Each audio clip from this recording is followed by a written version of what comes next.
ఇక అప్డేట్స్ చూస్తే Visakha RK beach లో పర్యాటకులకు పెను ప్రమాదం తప్పింది. సముద్రంలో ఏర్పాటు చేసిన ఫ్లోటింగ్ బ్రిడ్జ్ 100 మీటర్ల మేర కొట్టుకుపోయింది.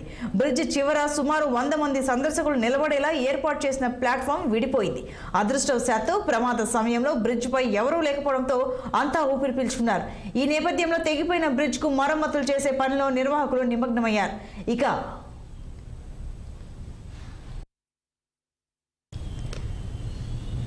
ఇక ఇదే అంశంపై మరింత సమాచారం మా ప్రతినిధి కన్నబాబు అందిస్తారు. సాగర తీరంలో అందమైన ఫ్లోటింగ్ బ్రిడ్జ్ నిన్న వైవి సుబ్బారెడ్డి అలానే అమర్నాథ్ మంత్రి చేతుల మీదుగా ఓపెనింగ్ అయినటువంటి పరిస్థితి నిన్న చూసాం. అదేవిధంగా ఏదైతే నిర్మాణం చేపట్టినటువంటి వ్యవస్థ ఏదైతే ఉందో ఆ వ్యవస్థ ఈ రోజు నుంచి ఈ ఫ్లోటింగ్ బ్రిడ్జ్ అయితే ప్రారంభం కాబోతుందంటూ కూడా చెప్పుకొచ్చినటువంటి పరిస్థితి అయితే ఉంది. అయితే ఈరోజు సడన్గా దీని మీదకి ఎవరైతే టూరిస్టులు కానీ లేదా పర్యాటకులు కానీ ఎవరైతే ఉన్నారో పర్యాటకుల్ని లోపలికి అనుమతించేందుకు పెద్దవాళ్ళకి 100 రూపాయలు, చిన్నవాళ్ళకి 75 రూపాయలు చొప్పున రుసుము కూడా చెల్లించి లోపలికి వెళ్ళే ప్రయత్నం కూడా ఏర్పాటు చేశారు. ఇంతలోగా అనుకోనటువంటి ఒక సంఘటన అయితే బయటపడినటువంటి పరిస్థితి అయితే ఉంది. మన విజువల్లో చూడొచ్చు చాలా క్లియర్గా. ఏదైతే ఫ్లోటింగ్ బ్రిడ్జ్ సుమారుగా బీచ్ ఇసుక ప్రాంతం నుంచి ఒడ్డు నుంచి లోపలికి 100 మీటర్ల దూరంలో దీన్ని ఏర్పాటు చేశారు. ఈ 100 మీటర్లో భాగంగా సుమారుగా 20-30 మీటర్ల దూరంలో దాన్ని తెగిపోయి పూర్తి స్థాయిలో ఏదైతే టీ జాయింట్గా కలపబడినటువంటి టీ జాయింట్ ఏదైతే ఉందో టీ జాయింట్ పూర్తి స్థాయిలో దానికి విడిపోయినటువంటి పరిస్థితి కనబడుతుంది. ఒకవేళ ఏదైనా ఈరోజు ఫ్లోటింగ్ బ్రిడ్జ్ ఓపెన్ చేసి ఉంటే కనుక దీని మీద పర్యాటకులు పర్యటించి ఉంటే కనుక ఏదైనా పెద్ద మొత్తంలో ప్రమాదం జరిగి ఉండేది. ఆ సమయంలో ఎవరు దానిపై లేకపోవడం వల్లే ఎటువంటి ప్రమాదం జరగలేదంటూ కూడా కొంతమంది నిపుణులు అయితే చెప్తున్నారు. అయితే ఒక విధంగా చూసుకోవాలంటే కనుక ఇక్కడ దీనికి సంబంధించినటువంటి మేనేజ్మెంట్తో మాట్లాడితే ఫ్లోటింగ్ బ్రిడ్జ్ నిన్నటి నుంచి కూడా ఏదైతే కొన్ని అనుమతులు తీసుకోవాల్సిన పరిస్థితి అయితే ఉంది. అదేవిధంగా కొన్ని ట్రయల్ రన్ చేయాల్సిన అవసరం ఎంతైనా ఉంది. ఈ ట్రయల్ రన్ చేసే భాగంలోనే ఈ ఫ్లోటింగ్ బ్రిడ్జ్కి తాలూకా వర్క్లు అయితే ఇంకా జరుగుతున్నాయి. కాబట్టి ఈ నేపథ్యంలోనే కొంతమేరకు పనులు జరుగుతున్నటువంటి పరిస్థితిలో దాన్ని లంగర్లు వేసి దాన్ని కొంత స్థాయిలో లోపల విడిచిపెట్టామంటూ కూడా కొంతమంది అధికారులు అయితే చెప్తున్నారు.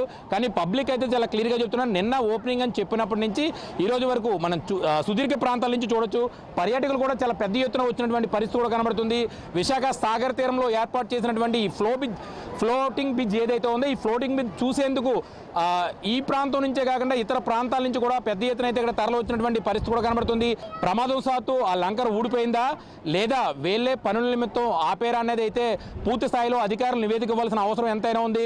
అయితే పర్యాటకులు ప్రాణాలతో చెలగాట మాడుతున్నారంటూ కూడా కొంతమంది నిపుణులు వాపోతున్నటువంటి పరిస్థితి అయితే ఉంది. ఎందుకంటే ఎంతో ఆర్భాటంగా ఈ యొక్క ఫ్లోటింగ్ బ్రిడ్జ్ని అయితే ఓపెన్ చేసినటువంటి పరిస్థితిలో ఇలాంటి ప్రమాదం చోటు చేసుకోవడం, ఎటువంటి ఎవరైతే పర్యాటకులు ఎవరైతే ఉన్నారో అందులో లేకపోవడం, ఎటువంటి ప్రమాదం జరగలేదంటూ కూడా నిపుణులు అయితే చెప్పుకొస్తూ ఉన్నటువంటి పరిస్థితి కూడా చాలా స్పష్టంగా కనబడుతుంది.